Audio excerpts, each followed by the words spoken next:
and welcome to another installment of TEDXcellence, the show in which we must speak for the trees and their truths and their lived experiences. And I come to you live from my Corona bunker on the moon with Dogcat Fox, a Pepperjack, and all of you. Hello, everyone. We're back. Welcome to Thursday. Terrifying Thursday. We have all had here in the States a very tumultuous last couple of days. And consequently, I needed a mental break. But hey, why not just burden myself once again with the trials and tribulations of TEDx? Because I love you all. That's why I do this. Well, have I got a doozy for you today? At least I think so, because my mind was blown just reading the title. But we'll get to that momentarily. First off, who is here joining me for this wonderful journey into juxtaposition? Well, that would be Mike R. Hello. Jaeger Pony. Hello. Wade Waleson. Hello. St. Michael. Hello. Tall Person. Hello. Kiever Dan. Hello. Mr. Tickle Trunk. Thank you so much for the donations, for the drooling face. Appreciate it. And for the hey you, sassy pair. Thank you, Mr. Tickle Trunk. Gunnar Anderson, hello. Zalbla, hello. Robert Gruber, hello. Asian Hippie, hello. Check Your Logic, hello. Zeke Weiss, hello. Dina B, hello. Quinn the Cultist, hello. And then chat jumped, because of course it did. James Andrew Morrison, hello.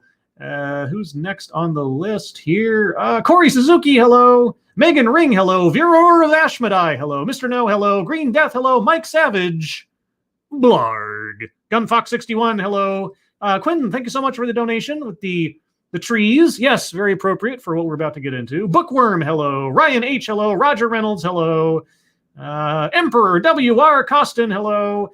Zan Wild, hello. His Kitten, hello. Non-Vitae Rex, hello. Sora Luna, hello. That one servant of Satania, hello. Darth. Darren Thompson, hello. Freudian slip much? I don't know, scribe. Simon Wilkins, hello. Frosted Glass, hello. Nobody Not Me, hello. Asian Hippie, thank you so much for the donation. Let the pain begin. Sounds like we're at a wrestling match. Renovatio, hello. Jake Tongueseth, hello. Grant Miller, hello. You're Ridiculous Lunatic, hello. Laughter is Deadly, hello. Lack of Empathy, T, hello. Poker Pierce, hello. Big Assassin 80, hello. Who's next? Brittany Holland, hello. And I think that's everybody. Okay, guys. So what's on the docket for today? Oh, and the Rusted Monkey, hello. On the docket for today is, if you can believe it, anti-racism in the environmental movement. Anti-racism in the environmental movement. Now, as a baseline, what is anti-racism? Well, if you go by the person who wrote the book on the subject, Dr. Ibram X. Kendi, anti-racism is the belief that racism pervades everything in our society, culture, and in ourselves. And there are only two states of being as a human being. You're either racist or anti-racist. Racist being, well, you're racist and guilty thereof. Or anti-racist, where you're still racist, but you confess to it and work to oppose it. There is no state of being where you're simply not racist. You're either racist or anti-racist. You're either in denial or you're confessing. And if you think that I'm making up that definition, I urge you to watch, well, any talk with him regarding the subject, and especially the video I did a few weeks back where he is interviewed and specifically gives that definition. So that is my understanding of anti-racism. Anti-racism in the environmental movement?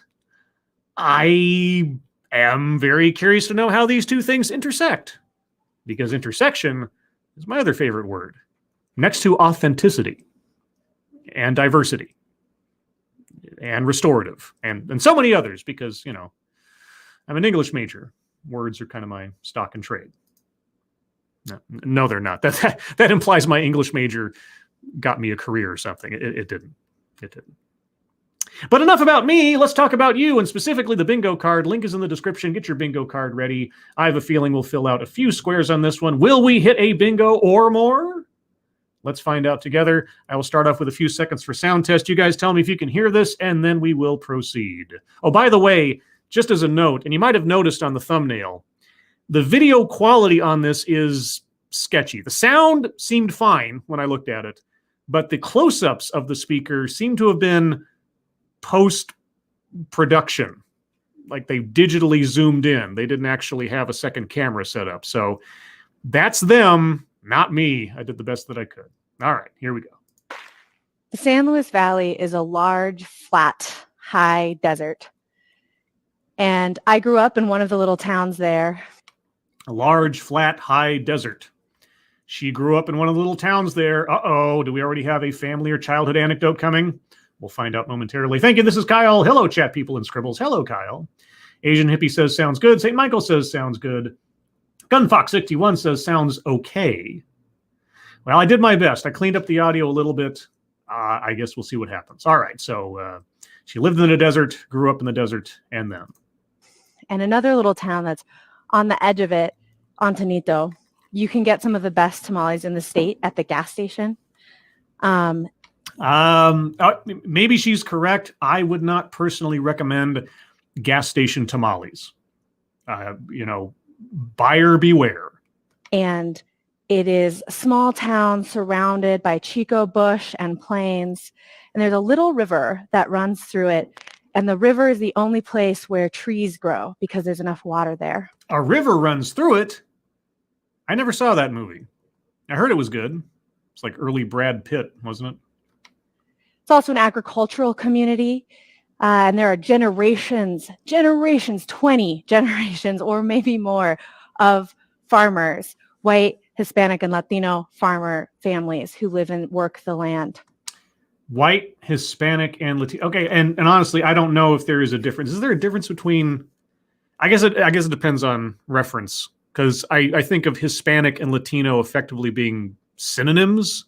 I'm probably wrong because I've heard them used interchangeably. So anyway, this sounds like a childhood or family anecdote. So I'm going over to the bingo card, circling free space and childhood or family anecdote. Got that on the board, and away we go. And that small patch of river that runs near the town is the main source of water for a lot of that agricultural business. And again, for the wildlife that's around in the area, like the trees, like animals, it's a desert. Like the trees, like the animals, it's a desert. Okay, and if there's a river running through it, is it still a desert if there's an active river running through it? I mean, I guess it would. I don't know. I am not an environmental scientist, so I don't know. There's also predominantly Hispanic and Latino. It also has a high school graduation rate that's a little under half. And if you go just 500 feet off the river, there used to be parked a bunch of flatbed trucks filled with what appeared to be soil. Okay, just as a note, I'm watching her and I'm listening to the sound, and I made sure I aligned the soundtrack again when I got done cleaning it with the video. So if there's some kind of like disparity between her voice and the picture, it's from the original as far as I can tell. And I know if you're watching this live, I hate that when that happens, when those things are out of sync. But so far as I can tell, there's nothing I can do about that. So if that might be something you notice as well, apologies. Maybe just listen to this like a podcast. That's my best advice otherwise. But upon further inspection, or if you had the right chemical equipment, you would have found that it was actually uranium, that it was nuclear waste, that it was radioactive waste, essentially just parked 500 feet from a river in the open air. And then after sitting there for a while, it would be moved and jostled, and particles would go into the air near the water, also close to homes, also close to the school, because nothing there is that far away. It's a little town. Whoa, that took a turn I didn't expect. Okay, so nuclear contamination. All right. Yeah, and how long ago was this? Never happened, says nobody, not me. Is this an anecdote that probably never happened? I don't know. I guess you'd have to look up this town and see what she's talking about. I must have missed it. When did the radioactive plutonium thing come in? What was that in reference to? Sorry, I'm going to back up. I apologize. I don't like to do this, but I just want to make sure I understood what she was talking about. So I'm going back quite a bit here. It is also predominantly Hispanic and Latino. Yes. It also has a high school graduation rate that's a little under half. Yes. And if you go just 500 feet off the river, there used to be parked a bunch of flatbed trucks filled with what appeared to be soil. Okay, so flatbed trucks just sitting there full of plutonium. There's got to be a story on this. There's got to be a story on this if this is true. But upon further inspection, or if you had the right chemical equipment, you would have found that it was actually uranium, that it was nuclear waste, that it was radioactive waste, essentially just parked 500 feet from a river in the open air.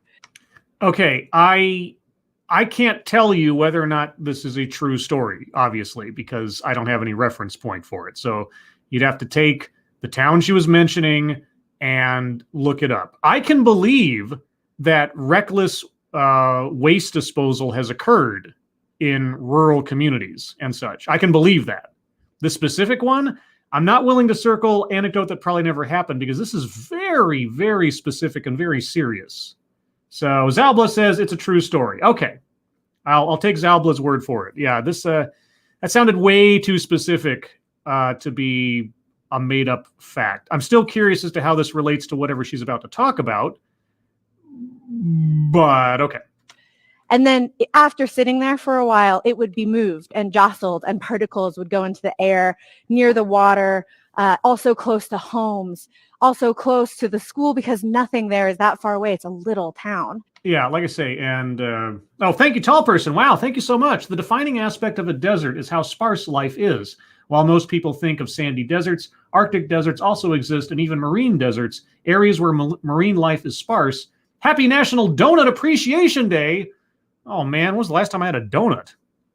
I have no idea, honestly. I'm trying to think. But thank you, tall person, for that both informative and entertaining super chat. I like to call it infotainment. I know I'm not the only one who calls things that way, but I like to call it that way. Okay, so anyway, believable story. Irresponsible disposal of radioactive waste. I believe it. Okay. What does this have to do with anti-racism? And it gets jostled and moved, picked up from the truck beds and moved onto a train to make the rest of its journey towards its final resting place as hazardous waste. Okay. Now, that is an example of environmental racism.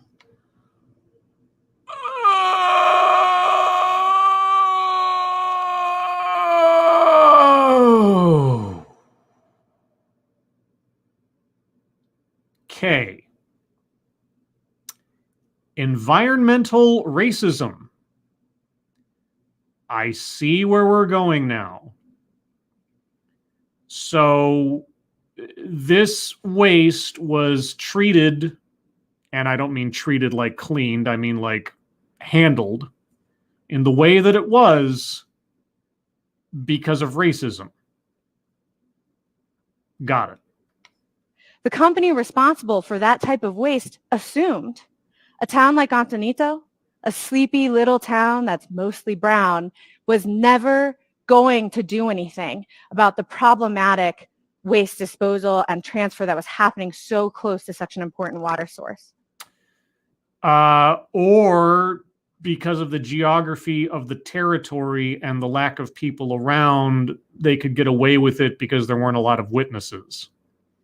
Or it seemed like there's a whole other pile of explanations that have nothing to do with the consideration of the skin color of the people nearby. But then again, I'm not a mind reader, and I don't know if there was some kind of court case or evidence that says otherwise. So maybe she'll tell us. I don't know. Thank you, John Miller. Buckle up, kids. This is going to be a hairpin curve talk.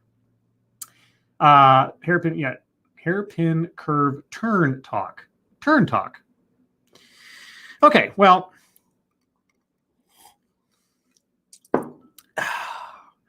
Let's proceed.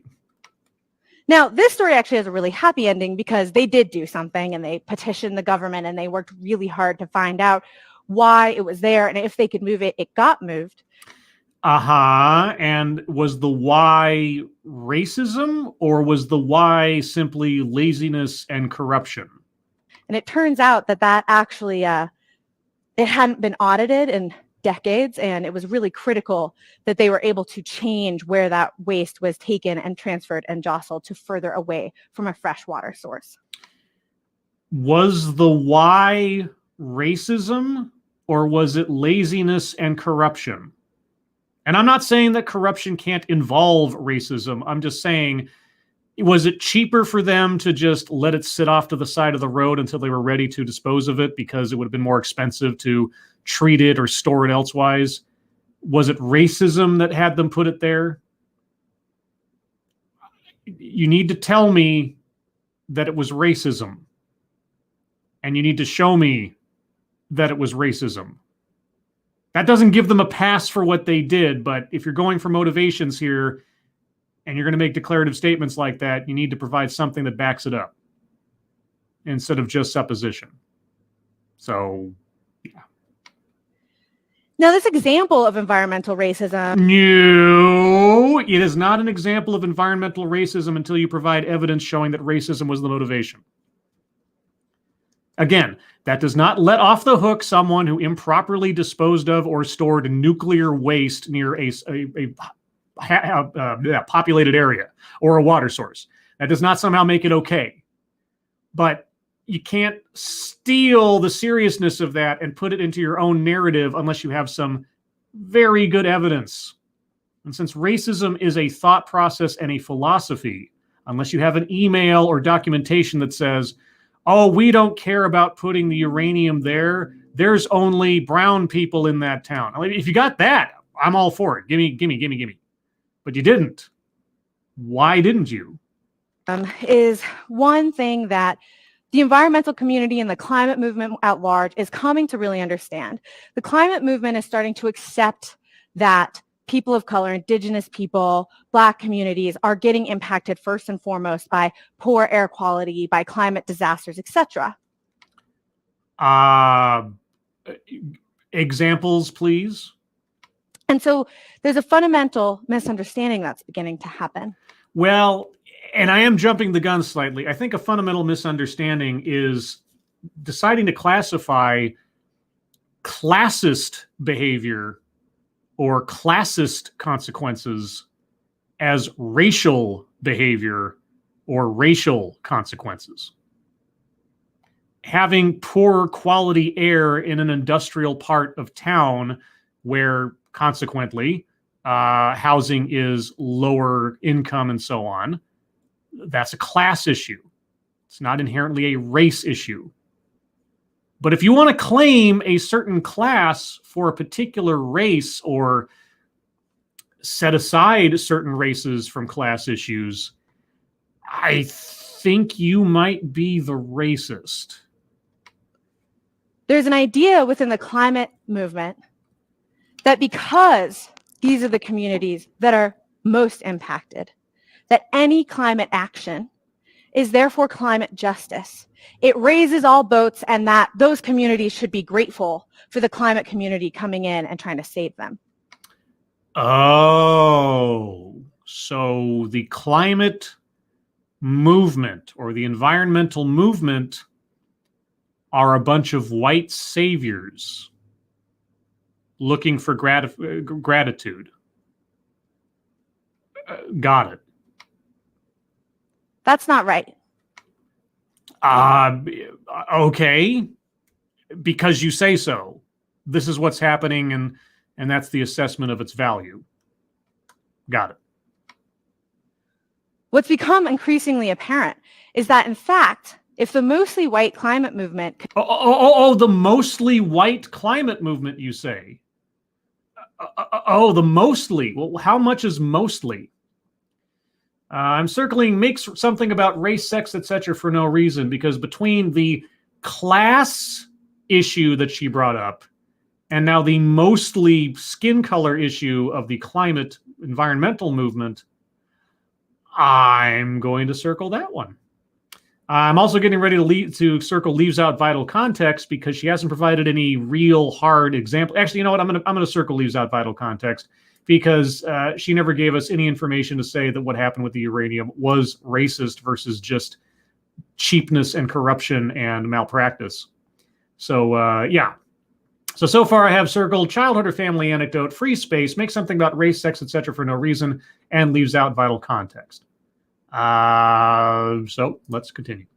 Could solve the climate crisis alone, they would have by now. And in fact, it is incumbent to solve the climate crisis, to make the kinds of changes that we have to have happen. We have to build bridges with communities of color. What kind of changes need to take place? I mean, okay, for the sake of argument, we will stipulate that there is a climate crisis, that the environment is under threat by human action, all right? What changes need to take place, and why do those changes get somehow stonewalled because of a lack of bridge making with communities of color? Why do the communities of color need someone to build a bridge to them for them to be concerned with or get involved with environmental movements? I need information. We have to listen to communities of color. About what? And most importantly, the climate movement needs to step in and genuinely support the needs of those communities. An example. Give us an example. Give us an example of a community that wasn't paid attention to, or a community that was under some kind of environmental stressor, and then the environmental movement showed up and they did what you are suggesting they should do, and things improved. Kieverdam says benevolent condescension. I'm getting there. I'm definitely eyeing that one, but I'm going to give her a little bit more time to really drive it home if need be. So one of the things that ends up happening when you diversify racially your movement is that one of the things that happens when you racially diversify your movement. Just want to set that as a bookmark for a second. Okay. And you end up with more people power, just straight up politically, ethically. Obviously, this is critical. Wait. Ethically? Wait. Back up a little bit. When you diversify racially your movement is that you end up with more people power, just straight up politically, ethically. Obviously, this is critical, but it is important that we get these more voices to the table, right? Right, because ideas and mindsets and quality of thinking is attached to skin color, I guess. And there are barriers to entry, let alone the history of the climate movement occasionally siding on the side of eugenicists or anti-immigration policies or the like. The climate movement siding with eugenicists and anti-immigration. Wow. Eugenics and environmental... What? Eugenicists? What? Thank you, Mr. Tickletrunk. Diversify. Quote, you keep using that word, unquote. I do not think it means what you think it means. I just had I'm backing up again just for those in the cheap seats. Let's hear that. Let's hear that one more time.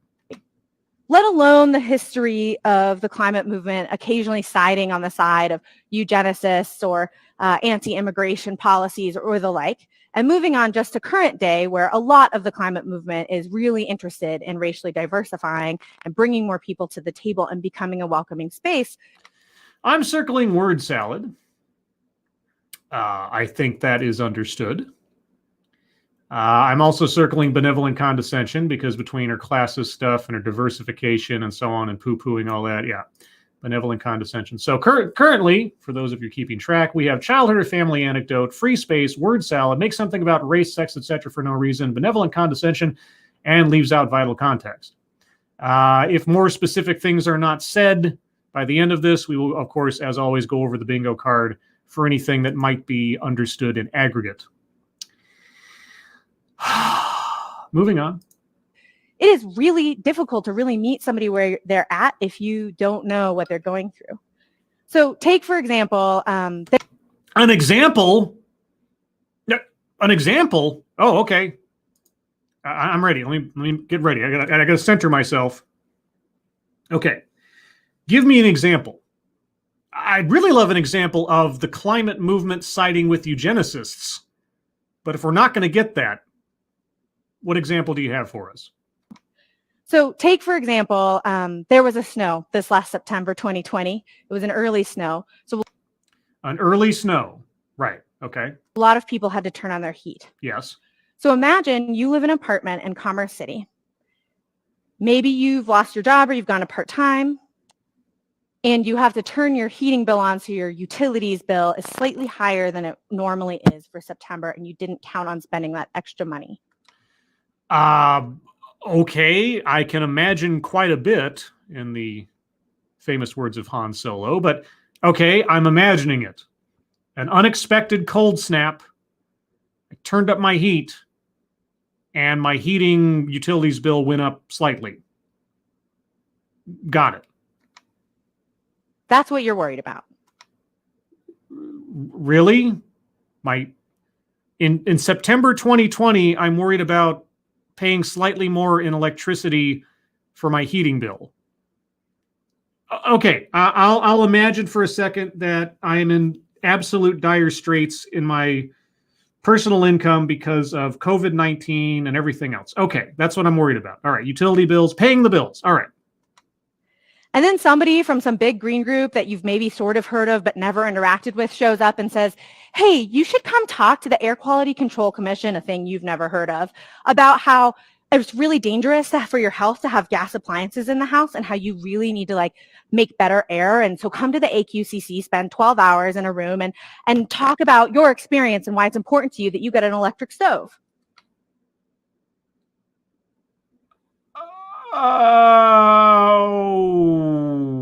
Okay. Do you often have environmental activists come knocking at your door during a cold snap to talk about gas heat? I mean, she's giving us a hypothetical. That wasn't an anecdote that never happened because she didn't say it happened to her. She's giving us a hypothetical. Just want to head that one off at the pass. But no, I've never had anybody environmental come to my door and start preaching to me about how I should come to a meeting to tell them my experiences with the lack of gas heat or gas heat problems or... Oh, okay, I'll stipulate. All right, somebody has to turn up the heat unexpectedly in September, and then somebody comes to their door complaining to them or have them complain about gas heat and the environmental impact. Was the person coming to the door white by any chance? Well, it's not important to you that you get an electric stove.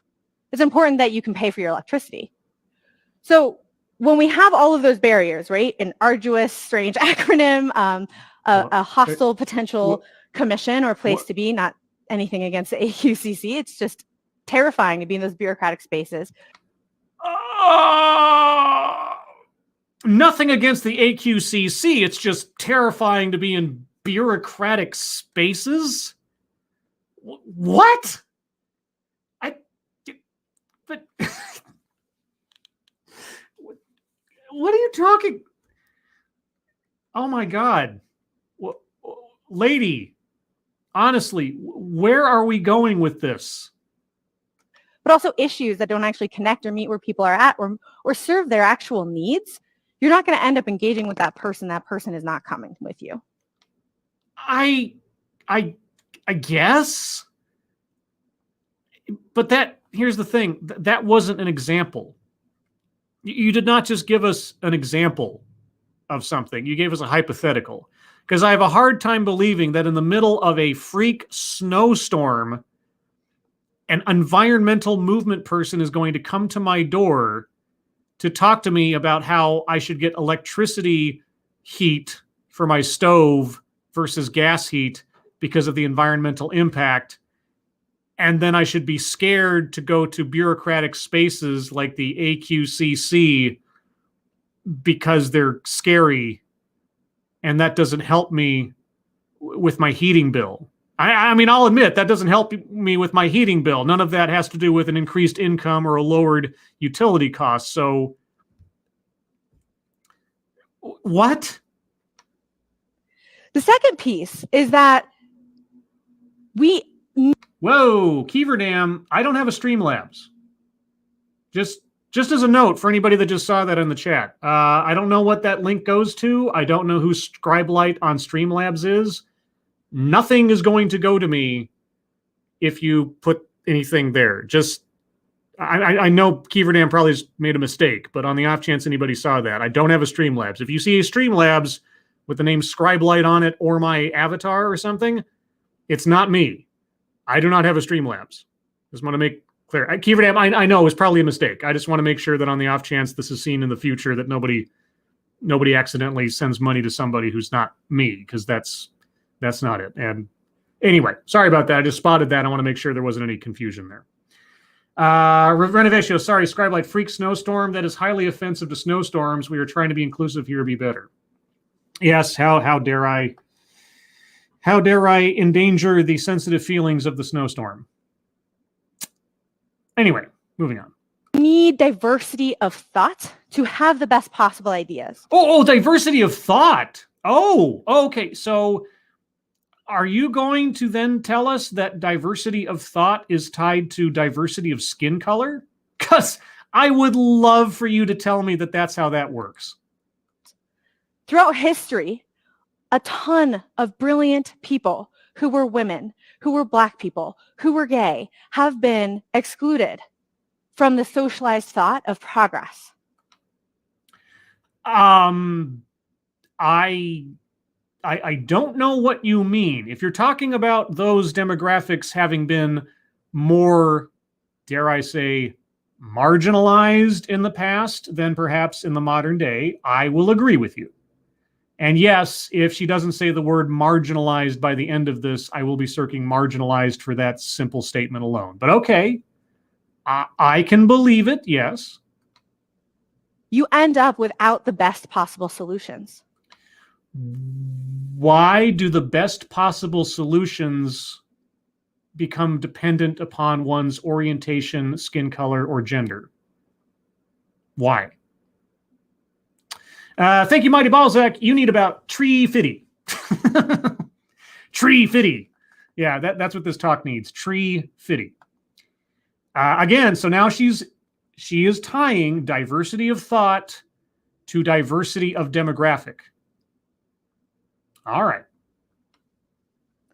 So there's an example of this. An example? Oh, I'm getting excited again, guys. Okay, we had an example before, which turned out to be a complete hypothetical nonsense burger, but okay. An example. I'm ready. Go. Somebody goes on a mission trip to Africa and... Somebody... Do not call a hypothetical an example. You're making something up. As an audience member, I have a very hard time taking what you're saying as an example towards your argument if you're making it up. And yes, I will be circling weightless example if she does not provide some more facts or names by the end of this. Because the first example, she gave the town's name, she gave the trucks, the whole 9 yards. That was something that could be checked and verified. So good on her for that as an example. I don't know if it proved anything for her argument, but it was an example that was verifiable. Her second example was a hypothetical. 2 strikes and you're out with me. If this one turns out to be another hypothetical or maybe or something else in here, then we're circling weightless example. He knows that the particular place he's going is exactly the right temperature and climate to grow tomatoes. And they have a bit of a food issue. They could grow tomatoes, they could eat tomatoes, they could sell tomatoes. It's a great idea. Okay, growing, cultivating, selling, etc. tomatoes in Africa. Some guy. Somewhere in Africa. The continent thereof. Okay. So he shows up and he starts talking to all the people who live there about tomatoes. No one seems very interested. He's like, I'll just plant them and they'll see how great it is. So he plants the tomatoes. They start to grow. All these green fruit come in. He's like, look how many tomatoes you're going to have. It's so exciting. And no one seems to care. And he's like, I don't know if they understand. Let me guess. Was this guy white by any chance? I'm just guessing where this story might be going. Thank you, Sora Luna, for the trees. Thank you so much. Yes, we speak for the trees, the Truffula Trees. What is their truth? What is their lived experience, the Truffula Trees? Okay, so guy comes to Africa to plant tomatoes and plants tomatoes and shows tomatoes growing in the environment that is most advantageous for tomatoes, and the locals don't care. Got it. The tomatoes start to turn ripe, and the night before, the tomatoes might be ready to harvest, a bunch of rhinos come through and eat all the tomato plants. And in the morning, he's like, oh my God, I can't believe all these tomato plants have been decimated. And everyone that lives there says, well, that's why we don't grow tomatoes here.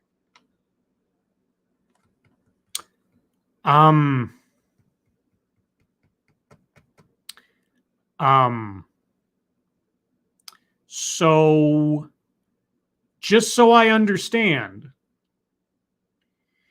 guy shows up, proves that a viable crop of something that I'm assuming is not very common in the area can be grown, maintained, and harvested. And the locals dismiss this possibility because of rhinos. Because as we know, there is absolutely no way to secure your crops from wildlife. There is no way to mitigate that threat to your crops at all. So the locals just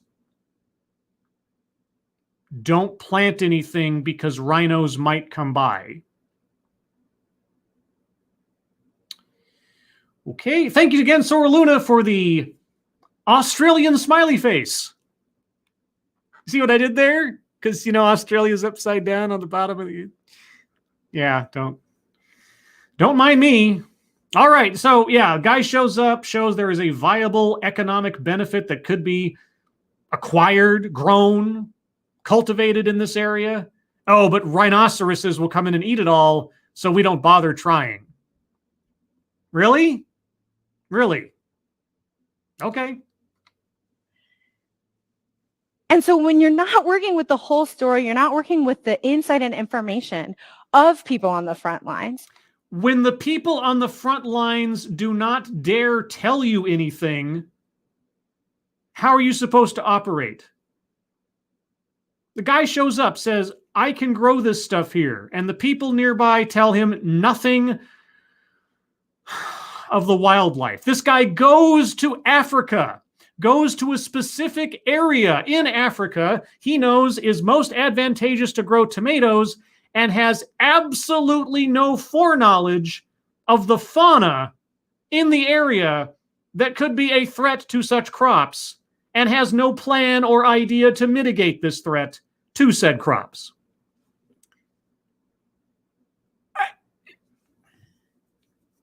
Thank you, Drew W., but tomatoes are poisonous. Yeah, exactly. Tomatoes are poisonous. They're terrible. Also, how much time does it take for tomatoes to ripen, to plant, to grow, to ripen? And at no point in that process, in that amount of time, the days, the weeks, the potential months it would take to do all that work, rhinoceroses never came up. They just never came up. Ever. Okay. I am circling weightless example. Certainly. Because that was stupid. And you know what? Because she's done it twice now, calling something an example and talking about it in such bizarre terms, in aggregate, I am circling anecdote that probably never happened. because even her hypothetical is so ridiculous that I could not believe it to be, even in the abstract, an actual example of something that actually happened. I just can't. I can't even, guys. I can't even. You're not going to end up with the best possible solution. So that's another key reason why the climate movement has to figure out how to meet folks where they're at and really engage with and build trust with communities of color. He went to Africa.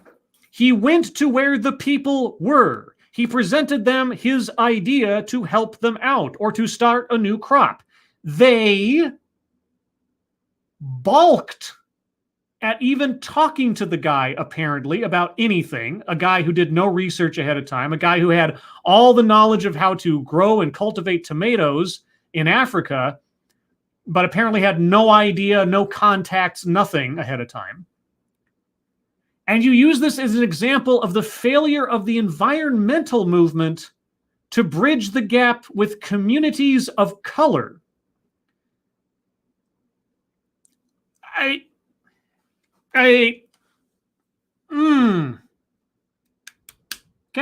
that's me slapping my forehead. Trust me, that's actually what I'm doing. Stop having your minds in the gutter, everyone. Jeez. So the last piece of this is around climate resilience.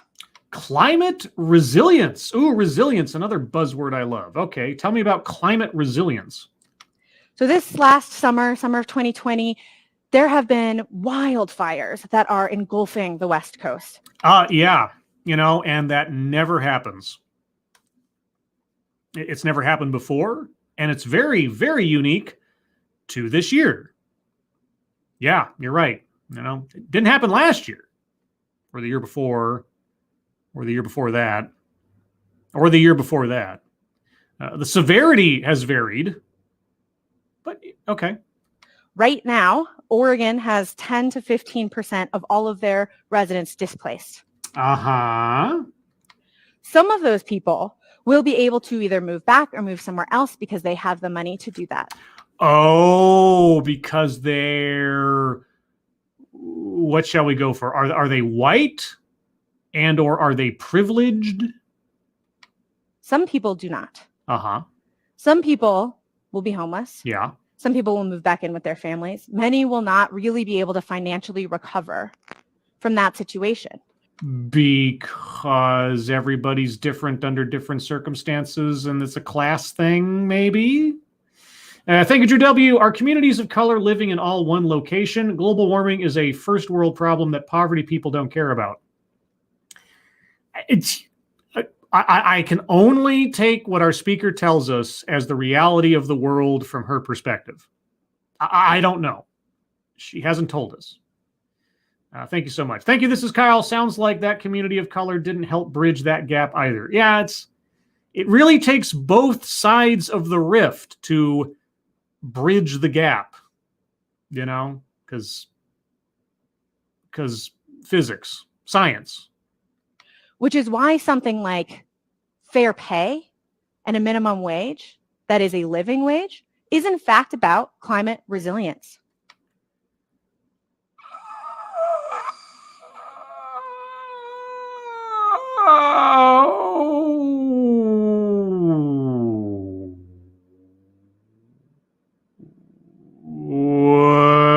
Okay. Okay. That's all I can come up with. Okay. I am going to circle wage gap because I think that's reasonable.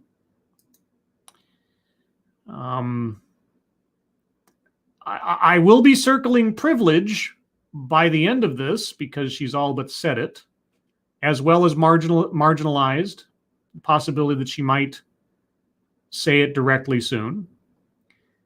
Then the real argument will be, unless she has already said it, equity to get us a bingo. But let's go. When we talk about the way that the center of cities don't have greenery or trees or shade, so they become heat islands, they are several degrees warmer than the suburbs. And the answer is, well, let's build parks. If the Black families that live near the park don't feel safe in the park because they are not sure if the police in their neighborhood will perpetrate violence on them, those parks are not serving all the purposes they can.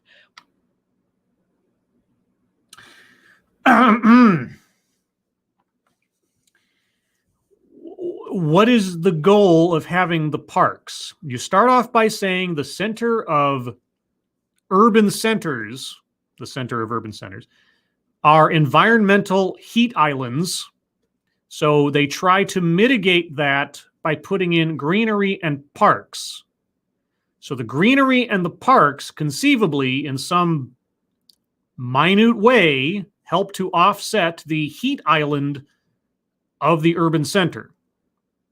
But if someone decides they don't feel safe in going to the park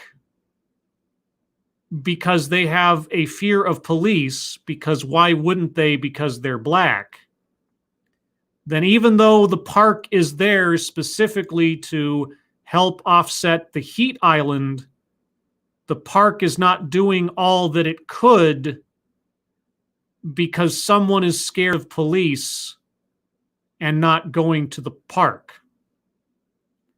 So do we not install parks near Black people then?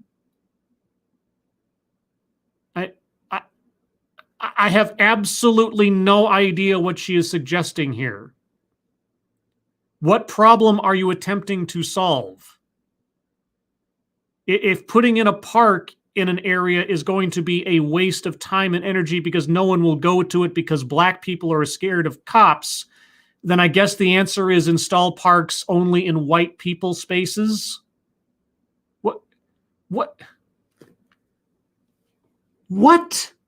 are you talking about? Which is why supporting Black Lives Matter and police reform is climate resilience. Okay, I'm taking off my headphones. I'm standing up because I need a second.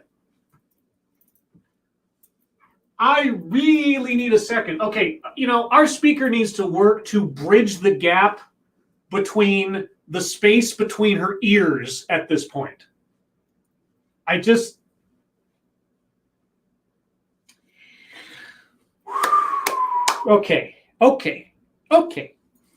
Okay.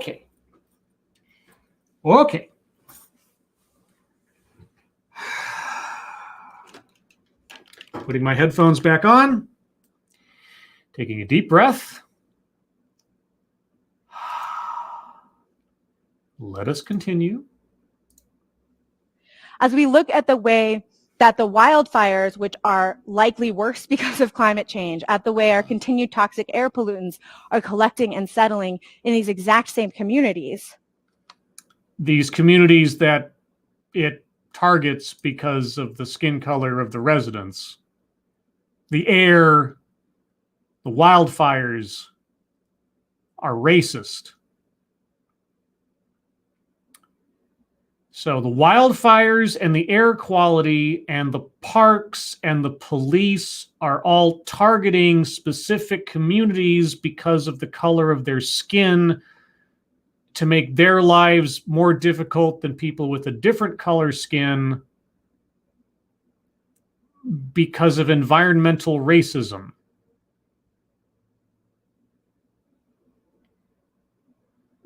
Got it. When you think about the fact that race is the number one indicator of whether or not you live in a polluted or not polluted zip code. A polluted or not polluted zip code. Race is the number one indicator. Not whether or not you live in that zip code, but your race within that zip code. Thank you, Drew W. I can't stop laughing because of her thought that cops invade parks, not the drugs, gangs, or homeless. I don't know. The line between police activity and city parks as that's a concern. Okay, so the air moves by zip code. Okay, so all the smoke from the wildfires this past summer that drifted into my area from other zip codes is targeting me because of my zip code. And the smoke that moved north to Oregon and to Washington and all those other zip codes, they are victims of the air quality from the zip code the fire's taking place, because the air quality is dependent on your zip code from wildfires.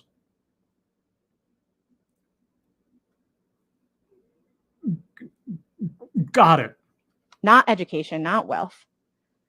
And you are more likely to be hospitalized from asthma if you are Black or Latino in Colorado. And you are more likely to be hospitalized from coronavirus if you are Black or Latino in Colorado. Colorado? Is that where this talk takes place? I don't know. I have no... I'll assume so if she's talking about Colorado. I don't know. Is that true for Colorado? No. Thank you, Mr. Tickletrunk. Climate activists are the reason the wildfire got so bad. Naturally, fires happened to clear, underbrush were stopped. Buildup is why it was so bad. Yeah. Forest maintenance. I mean, we will not know, obviously, at this point, what the difference could have been if the forests of California had been properly maintained and cleared of underbrush and everything else over the last couple of years. You can't know the past, future, etc., with a different alternative action plan or something. But one can only hope a lesson will be learned and something will be focused on clearing up the forests before the next round of this shit. Pardon my French. But anyway, Colorado is a bad place for non-white people. You will get sick and die in Colorado if you're not white, just because you're not white, and depending on the zip code, I guess. Then it becomes clear that healthcare and access to healthcare is, in fact, climate resiliency. Oh, boy, oh boy, everything's intersecting with climate resiliency. How do we solve this? Okay, you've got, what, a minute, 2 minutes left, thereabouts. Okay. You have listed off all of the problems, all of the divisions, all of the miscommunications, etc. All right, okay. What is the first step in bridging the gap? Aside from a litany of complaints, and I'll probably circle a list by the end of this because we've gotten plenty. Aside from a litany of complaints, what do you suggest we do as a starting point to address these multitude, building upon each other, exponential problems where everything intersects with everything else and is probably impossible to actually address in the way that you presented it? But anyway, what would you suggest we do? What's the first step? What's the first simple step? Thank you, John Miller. I'm white and in Colorado, horsepucky. Well, I mean, but John, do you have asthma? Have you had COVID? Did you have like bad air quality or uranium pollution? I mean, if you didn't, it's because you're white in Colorado. So, touche. No, wait. Checkmate. That's what I meant. So all of these issues, when people talk about you need to meet communities where they're at, this is where they're at. Where? Where are they at? Specifically, where? You've talked about Colorado, you've talked about Africa, and you talked about wherever the cold snap was. Was that in Colorado too? I forget now. What are you talking about specifically? Thank you again, Drew W. Doesn't the white climate activists seem to just be trying to scare minorities out of their locations? They should go back to burning lowercase t on the front lawns. Oh. Wow, that's a dramatic comment there, Drew. I don't know. I don't know. I don't know what the solution is. I don't understand what she is suggesting should be the alternate course of action. Somebody coming to your door and telling you that there's a problem that maybe you can help address by telling people your experience isn't the answer. Going to a place that lacks agriculture of a kind and trying to cultivate something there and then having it eaten by rhinoceroses isn't the answer. So if those aren't the answers, what is? Supporting climate resiliency means genuinely supporting and investing your political power in economic and racial justice, because that is climate resiliency. What does any of that mean in practice? I mean, I will take a paint by numbers arrangement right now. I will take the most simplified step 1, 2, 3, 4 list right now in an alternative to whatever the heck you just said and whatever the heck any of that is supposed to mean. And I say whatever the heck because anybody who's watching this and hasn't watched my previous TEDx videos or any of the content on my channel, by the way, I have a lot of content on my channel that isn't TEDXcellence. You can go check out the playlist on my channel. Every single one of those buzzwords and buzz phrases that this lady just listed off have so many varying definitions that simply saying them now means almost nothing, one to the other, without more explanation. It means nothing. It says a word and it says nothing, no definition whatsoever. Like yellow, right? If I say the word yellow, which gradient of yellow am I talking about? You don't know. It could be any of them. Anything that appears to be yellow could be the answer, but maybe it's not the yellow that I'm thinking of. So specificity, okay? Specificity. Otherwise, you're just talking nonsense. I mean, not to say that everything else you said to this point wasn't nonsense, but specifically this last portion was just... So what do we do about this? I've been asking that question for 10 minutes. I don't know. What do we do? Tell me. You've got the red circle carpet. You tell me. A lot of folks have come to terms with racism. I know a lot of white people are doing a ton of excellent reading and learning and introspection and thinking about racism and how they perpetrate racism and what they're meant to do. And that's great. Keep reading, keep learning. That's because racism is a white person's burden. To read, to learn, to introspect. Okay? I have a feeling, though, from your tone of voice that that is not a solution, or it's not enough. So what do these introspective, self-educating, still racist, contributing to racism white people supposed to do beyond that? an important first step. But the other thing is, presumably, if you're interested in a TED Talk on climate change. Oh, and I am, because here I am watching a TED Talk on climate change. Actually, I thought I was watching a TED Talk on anti-racism and the environmental movement. But okay, 6 of one thing, half a dozen of the other by current definitions. Sure. You are working, volunteering, an activist, thinking about the climate movement. I'm not. I confess, I'm not. I'm not an activist of any particular kind.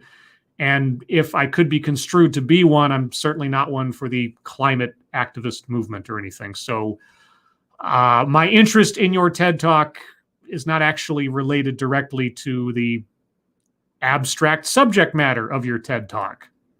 as something that's part of my personal credo or anything. So you're wrong there, but I'll forgive you. You don't know who's watching this. You can make some safe assumptions, I suppose. Okay.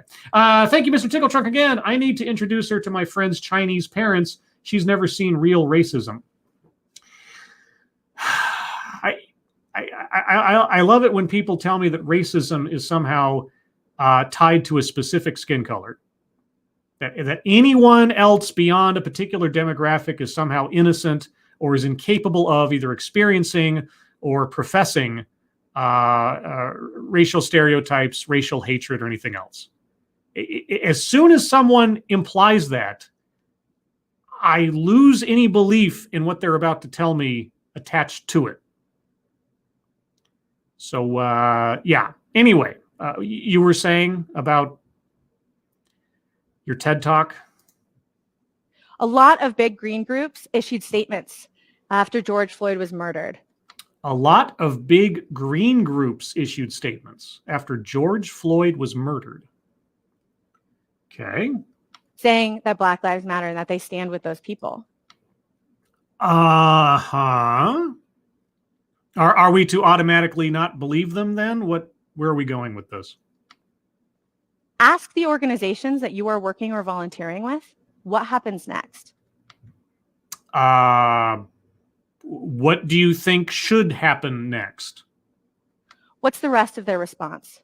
How about going door to door and trying to find people's testimony or experiences with their heating bills, or maybe sending missionaries of a kind off to Africa to help them cultivate new crops and new sources of income? Oh, wait, those options are out the window. I don't know. What should happen next? Is it a political statement that went to all of their members, which, yes, is a positive step? It's a positive step, but not enough. So what are you asking for? Do they have an environmental justice platform? What does that mean? Do they have plans to continue to support the policies of police reform using their political power? What kind of reform? What kind of political power are we talking about? What do environmental groups have in the way of power over police reform? I sound sarcastic, and I am being a little bit sarcastic. I don't know. I don't know if there are environmental groups out there with political power and networks to affect police reform, which seems a little bit out of the wheelhouse of environmental movements. But then I don't know who's doing what these days, or is our speaker expecting that any particular organization has an intersectional web of power to any other subject in existence? Thank you, Drew W., quote unquote, those people, unquote. She's speaking for herself. So, yeah. If you are a staff or an activist or a volunteer at any of the environmental groups, if you are leading in the climate movement in any way, which so many of us are, look at the work you're doing and think about, can this work support racial justice? And recognizing that when we have racial justice and economic justice, we can also achieve climate justice. Thank you. Are you kidding me? No, you're not kidding me.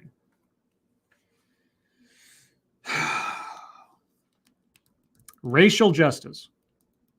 Racial justice. I think, what was it?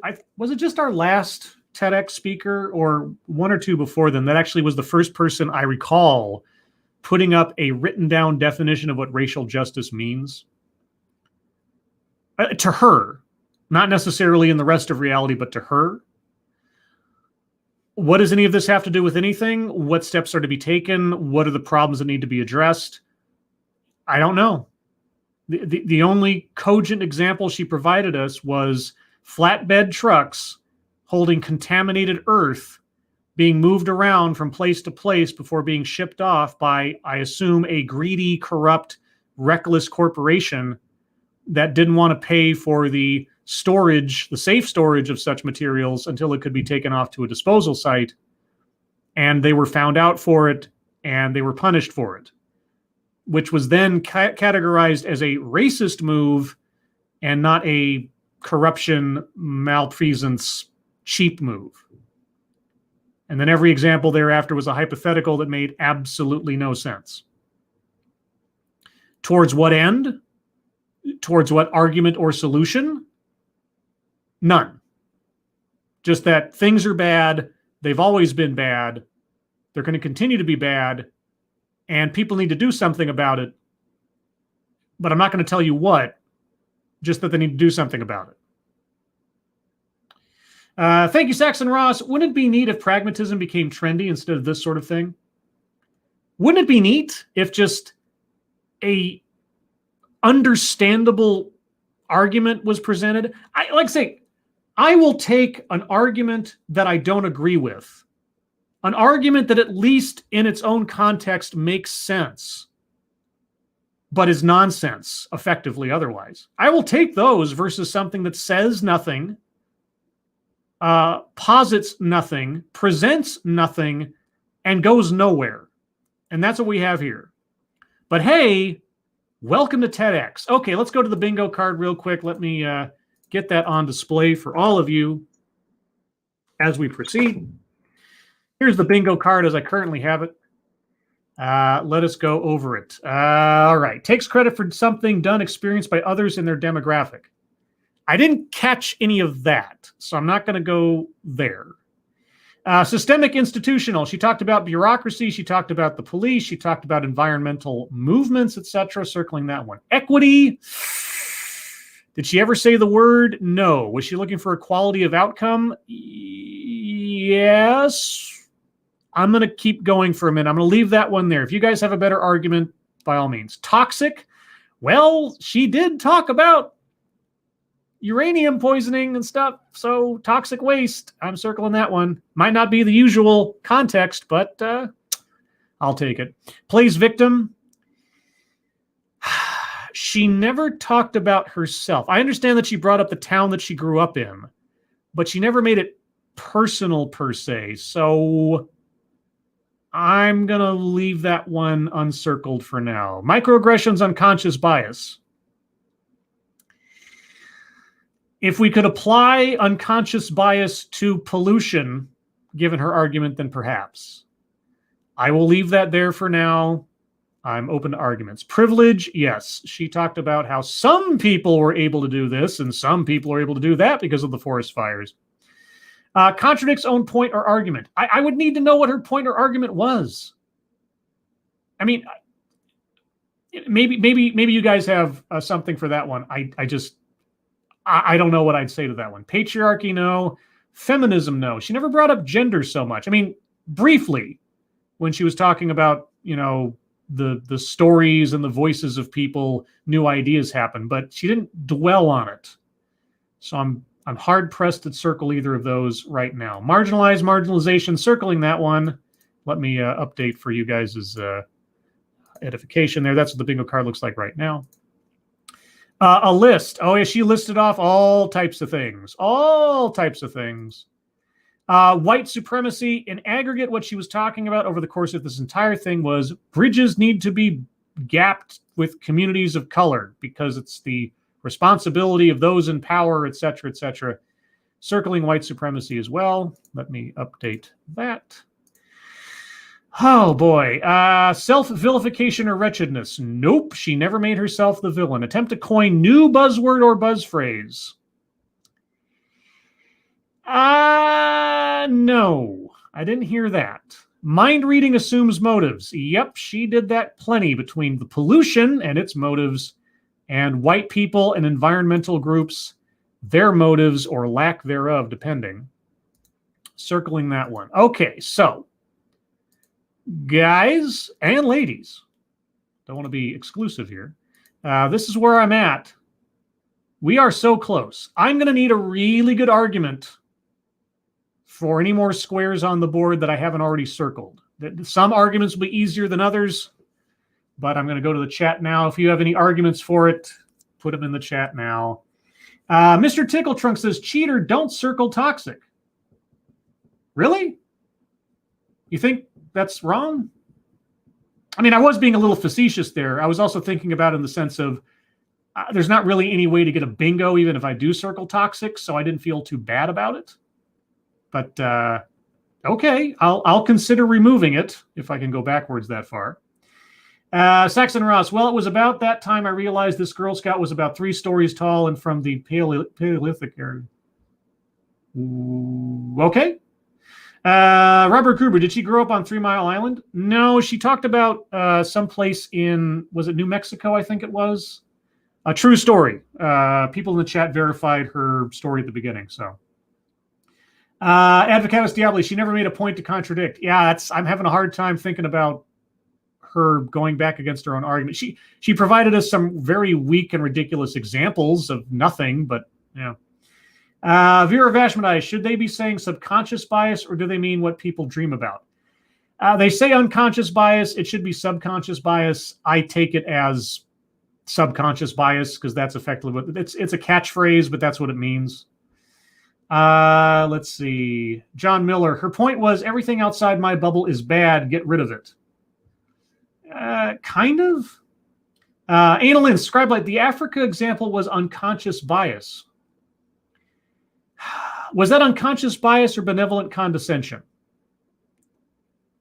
Right? She was giving all the credit to the locals for being so smart as to not tell the stupid missionary guy not to grow tomatoes because of rhinoceroses.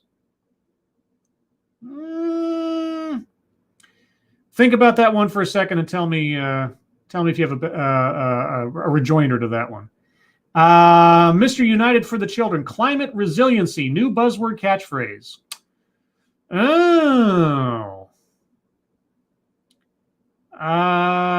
Climate resiliency.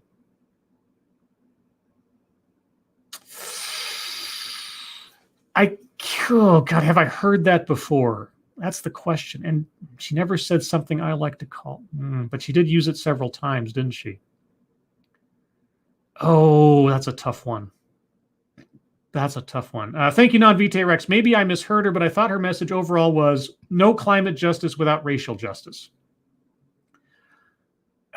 Okay, you know what? Because that's how she closed it out. Okay. Her message, her point was there can be no climate justice without racial justice. All right, so contradicts own point or argument. If that was her argument, there can be no climate justice without racial justice, where in her talk did she contradict her own argument? And that's going to be a tough hill to climb because she was so nebulous on everything. But all right. All right. So does climate resiliency qualify as a buzz phrase for the sake of this talk?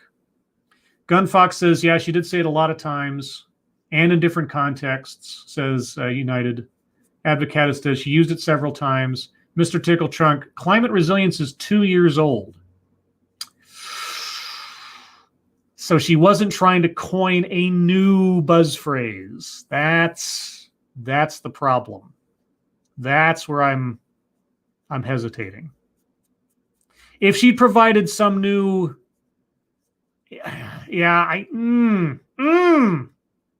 that's a tough one, guys. That's a tough one. Mr. Tickle Trunk, scribe like climate resilience isn't new. Climate resiliency is activist speak and is not new. Yeah, I'm kind of siding with Mr. Tickle Trunk. Let's see. Killing evil donkeys. Does she have ties to World War II scientists that would make her toxic too? Well, I mean, she brought up eugenicists in environmental movements. I don't know. I still don't know what that meant, but that leaves out vital context and a bunch of other things. So that's already taken care of. Let's see. Gunfox says, coin a new buzzword. No. Yeah. Yeah. Asian Hippie says she was reinforcing a buzzword. Yeah, an existing buzzword. Yeah. That's the problem. Let's see. Mr. Tickletrunk, I want a bingo too. I just don't want to cheat to get it. Yeah, exactly. That's always my position. Like, I'm a little loosey-goosey on some things up until the point where we find ourselves with one square left to get to a bingo. Then it better be something very clear. Otherwise, frustrating, but that's the way it is. Marmer 132. How about wanting equity of environmental outcome for the minorities or people of color? Now, see, equity is the big question here. She talked a lot about racial justice, climate justice. She was talking about outcomes in environmental quality and so on and so forth. Does that amount to equity as we understand it? I am literally on the fence for circling that square. So that's where it's going to come down to, guys. Do we circle equity? Because I can't see feminism, I can't see patriarchy, and I don't think there was a new buzzword or buzz phrase that was being sold there, or even a novel definition of an existing term. She never got that far into details. So really it comes down to the word equity, the concept now of equity. In the aggregate, is it fair to circle equity as a theme of this talk? I am, now that I say that, a theme of this talk.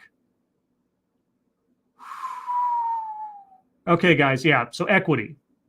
I need for or against arguments for equity.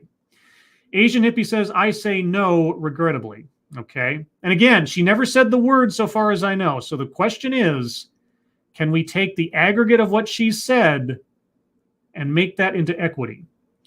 John Miller says, the only argument I would have is the equal pay segment, but she was trying for equitable environment. Yeah.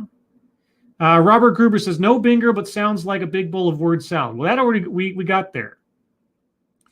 Saxon Russ is on the fence like an alley cat. I am too.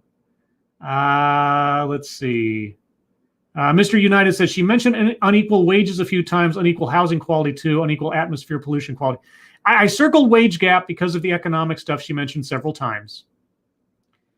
Let's see. Marmer, the biggest counter to my argument is wasn't talking about rich versus poor, but white versus POC. Yeah, right. She was bringing up things that were far more accurately described as class issues than they were racial issues. But then I already circled make something about race, sex, etc. for no reason. So that kind of does that. Gunfox says she never said it, but she did try to make a point to it. Yeah, guys, I think I'm going to have to say no.